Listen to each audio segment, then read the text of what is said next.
Welcome to World Crisis YouTube channel. This little girl walked into a biker bar at midnight and asked the scariest-looking man there if he could help her find her mommy.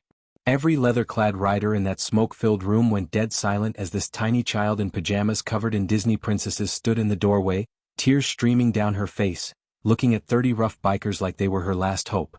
The jukebox seemed to choke on a Johnny Cash tune. Pool cues froze mid-strike.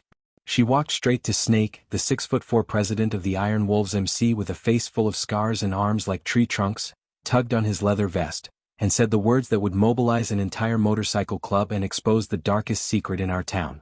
"The bad man locked mommy in the basement and she won't wake up," she whispered.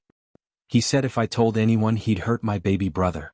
But mommy said bikers protect people. Not police. Not neighbors. Not any of the respectable people in town." This little girl had been told by her mother that if she ever needed help, real help, find the bikers. Snake knelt down to her level, his massive frame making her look even smaller. The entire bar held its breath.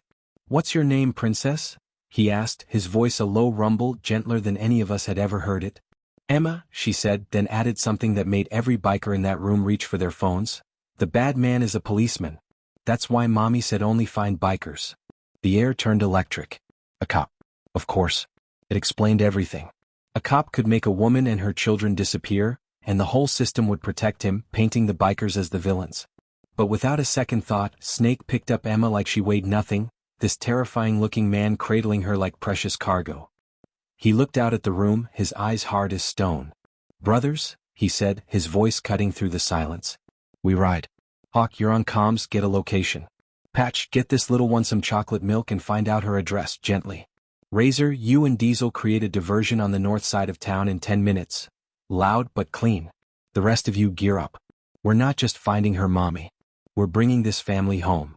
There was no debate. No hesitation. Just the scrape of chairs, the jingle of keys, and the determined stride of men on a mission. While Patch, a burly biker with a surprising talent for calming children, sat with Emma, she pointed out her house on a map on his phone. It belonged to Officer Frank Miller, a man with a carefully crafted public image and a known temper. The plan was surgical. While Razor and Diesel's Harleys roared to life across town, drawing the inevitable attention of the local police, 4 bikes, including Snake's, glided through the back streets, their engines killed a block away from Miller's house. They moved through the shadows like ghosts. Snake, with 2 others, found the back window Emma said she'd crawled through. Inside, the house was eerily neat.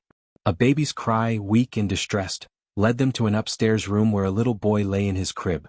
He was safe. The 3rd biker scooped him up, wrapping him in a blanket and spiriting him out into the night. Then the basement. Snake descended the stairs alone, his flashlight cutting a beam through the damp darkness. He found her crumpled on the concrete floor. Emma's mother, Sarah, was bruised and unconscious, but she was breathing. A wave of cold fury washed over Snake, but he pushed it down, focusing on the task. He lifted her as gently as he had her daughter and carried her out into the clean night air. Meanwhile, Hawk, the club's tech whiz, had already put the final piece in place. He'd found Miller's cell number and, using a voice scrambler, called him, posing as a low-life informant. "Hey Miller. I hear things. A little girl just walked into the Iron Wolves clubhouse. Sounds like she's been talking." The rage and panic in Miller's voice was exactly what Hawk was hoping for. "That little brat. She was warned. When I'm done with this traffic stop, I'm going back to finish what I started. Her and her mother both." The entire conversation was recorded. By the time Miller realized the diversion was a sham and raced home, the house was empty. The cage was open and the birds had flown. His reign of terror was over. The recording wasn't sent to the local police. It was sent directly to the state troopers and a news station in the next county. There would be no cover-up. Back at the clubhouse, a former army medic was tending to Sarah. Emma and her baby brother Leo were asleep in a quiet back room, surrounded by a circle of leather-clad guards who wouldn't let so much as a shadow touch them. Weeks later, the town was still reeling. Officer Miller was in federal custody, and his arrest had unearthed a rot in the local force that went deeper than anyone knew. The Iron Wolves were hailed as heroes, a title none of them felt comfortable with. One evening, Sarah sat with Snake on the clubhouse porch, watching Emma chase fireflies in the yard. She was healing, her bruises faded, her spirit returning. "I knew they wouldn't believe me," she said softly, her eyes on her laughing daughter. A single mom with a troubled past against a decorated police officer. But my grandmother always told me there are different kinds of protectors in this world. She said some wear badges and some wear leather. I told Emma to find you because I knew you wouldn't see my past. You just see my kids. Snake watched as a massive biker named Grizzly stopped mid-stride to let Emma catch a firefly that had landed on his boot.